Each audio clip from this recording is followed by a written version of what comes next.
Welcome to How to Make a Speech. I'm Bruce Hurwitz of Hurwitz Strategic Staffing. I hope you'll find this presentation worthwhile. We're going to cover two things: how to write a speech and how to deliver one. There are 5 preliminaries to speech writing. We're going to consider each one individually. When you are writing a speech, you have to keep in mind that 55% of communication is sight. It's visual. It's what people see. 38% is how you say what you are saying, meaning your tone of voice. Only 7% are your actual words. So, how you say what you are saying is more important than what you actually say.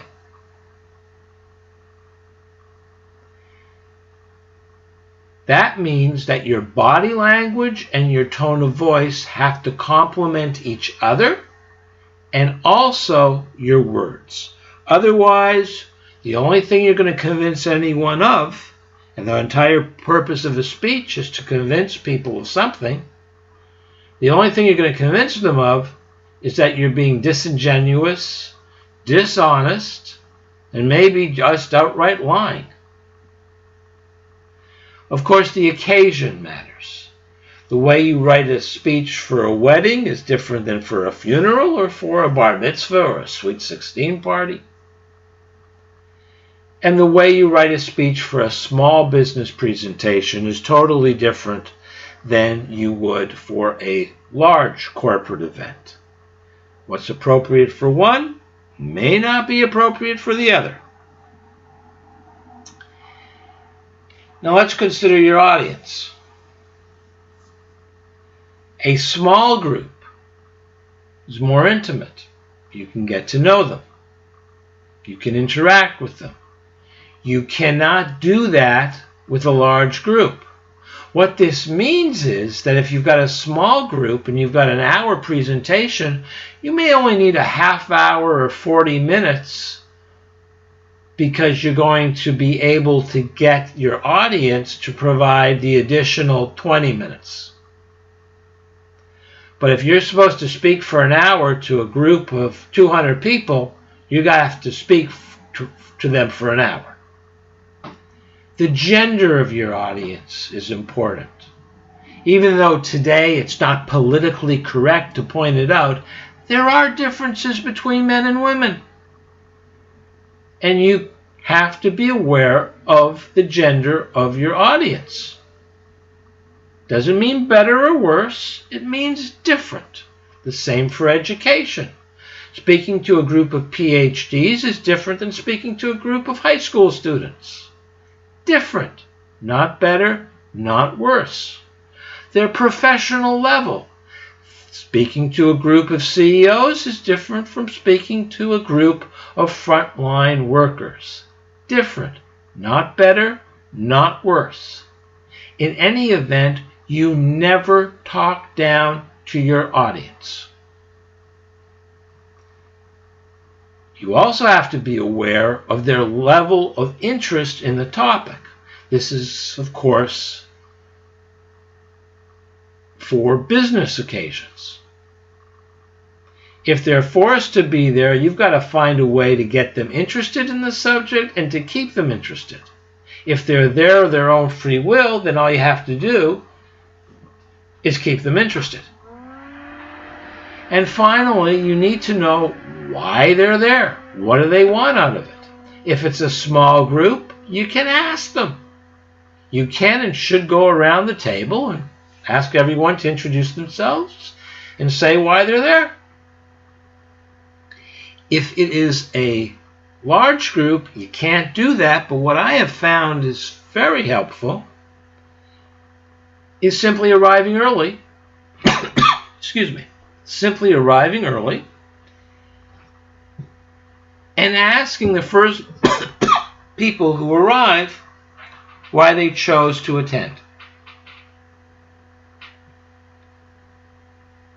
My logic, and it's always worked up until now, is that the first people to arrive are the people who are most interested. So knowing what they want is of crucial importance.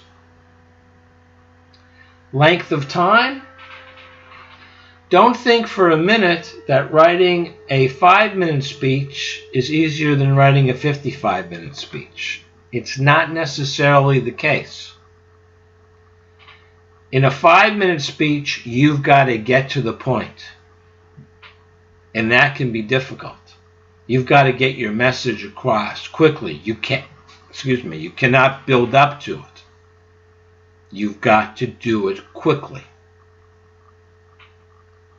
In a 55-minute speech, you can tell stories. That's easier. Now, this is not a typo. There may be 2 takeaways here, but there's only really 1 tip. Because these 2 takeaways are opposite sides of the same coin. Humor, you got to watch it. What you think is funny, somebody in the audience may not, and if you offend someone, then you're going to lose them, and you don't want to lose anybody. So be very careful about humor. And remember, it is easier to get people to cry than to laugh. So if you need to convince, causing tears can sometimes be more effective than causing smiles. When you write an article, when you write a story, when you write a book, you are writing to be read. And the reader in their head decides the tone. When you are writing to be heard, you determine the tone. So the writing is different. And one trick you can use is to embrace the comma. Use a comma to indicate where you should pause, either for effect or simply to swallow. Take a breath. It works. It also eliminates the umming and the humming. Everyone's human. In this speech, I guarantee, in this presentation, that I will get tongue-tied. I coughed. It's called being human. Nothing to be embarrassed about, nothing to be ashamed of. There's nothing wrong with it. It's real. But if in every sentence you're saying and then, well, after 5 minutes, probably less time, nobody's going to take you seriously. So embrace the comma. With practice, you will learn how to deliver a speech without reading it. But you should have your speech in front of you, at least in the beginning. You can highlight words, you can have cards. But if you're not confident, have the speech in front of you. Read the speech. Practice it so it's not that bad. Doesn't sound like you're really reading. But make certain to look at your audience. Read their body language. If you're losing them, if they're fidgeting, if they are looking at their phone, if they're looking at their watch, excuse me, you're losing them. And if you're losing them, you've got to find a way to get them back. And one way is to use short sentences. Short sentences energize both you and the audience. If you're energized, they'll be energized. And they can be interesting. You're getting a point across. Long sentences are boring and hard to follow. Finally, for whatever reason, we human beings don't like to have to remember more than 3 things at a time. So if you've got something, and obviously you do, you have some points to get across, put them in groups of threes. Also, in the speech, if you want to emphasize something, use 3 short sentences, one right after the other, saying the same thing in 3 different ways. It's the best way to emphasize. Now, the personal format, meaning for a personal event, you want to thank everyone. You want to thank whoever gave you the opportunity to speak, unless, of course, you're the host. Excuse me. You want to explain why you have been asked to speak, who you are. Tell a personal story about you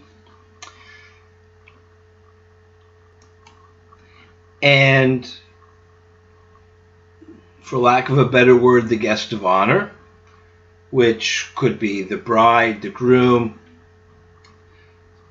the birthday girl or birthday boy, and of course, the deceased. Offer your condolences in the latter case. Offer congratulations in the former. Talk about your pride in being there. And of course, thank everyone again for the opportunity, for attending, whatever the case may be.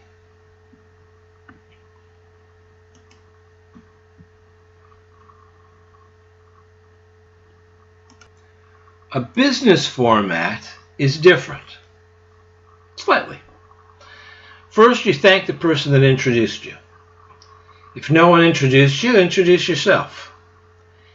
If no one invited you,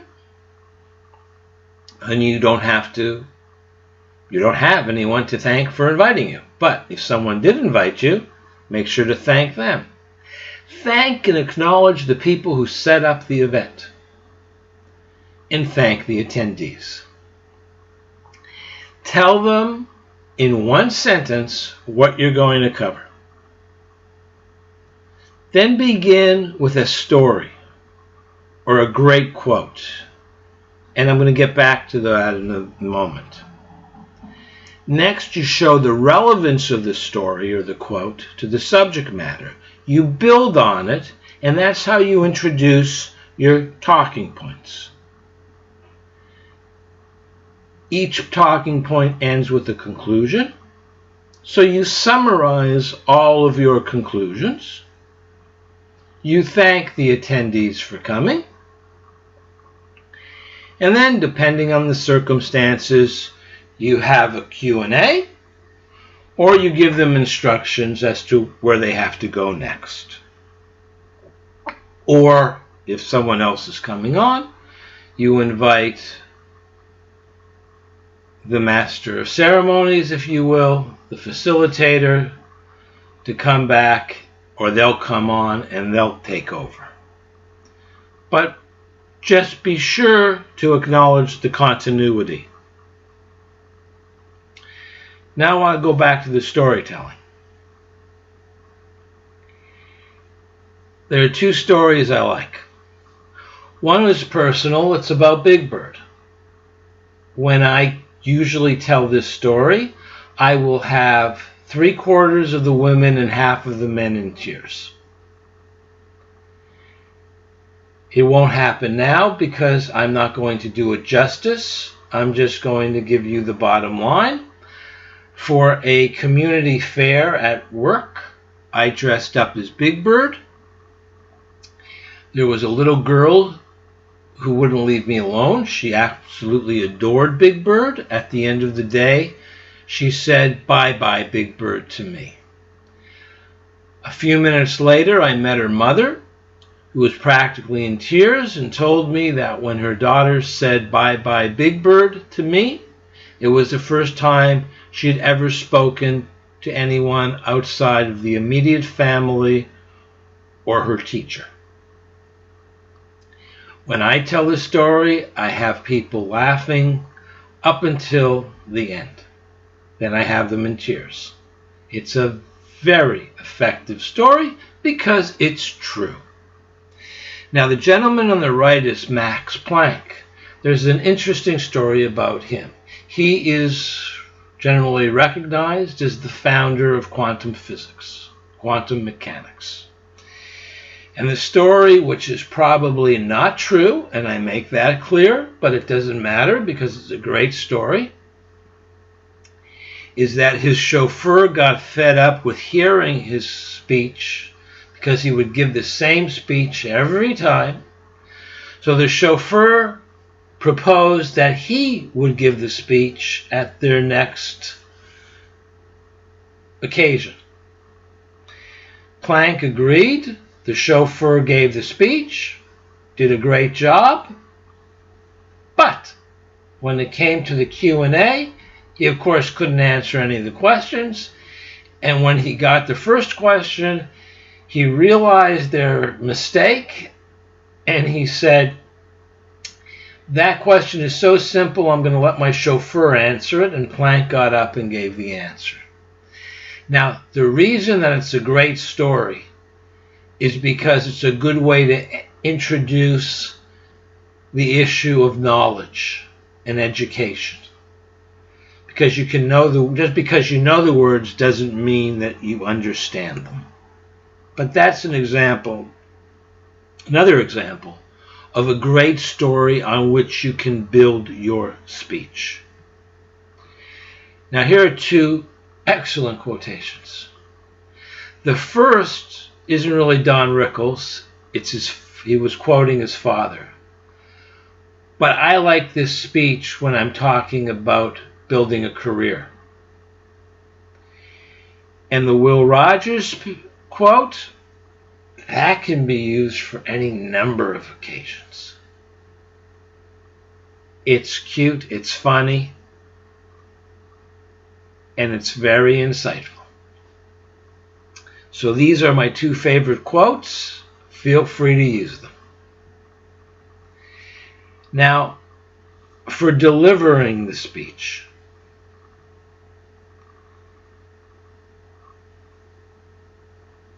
the first 4 points all go to the question of aesthetic faux pas.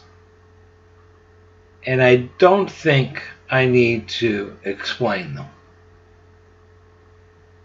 Using a microphone, though, can be difficult for some people, especially if you speak with your hands. You have to keep the microphone close to your mouth. You have to make certain that everyone can hear you. If it is on the podium, you want to have the microphone just below your lips, near your chin. You don't want to look like you're talking into an ice cream cone. Lastly, and thus the always have a plan B, technology can fail. A microphone doesn't work. The only thing you can do is speak loudly.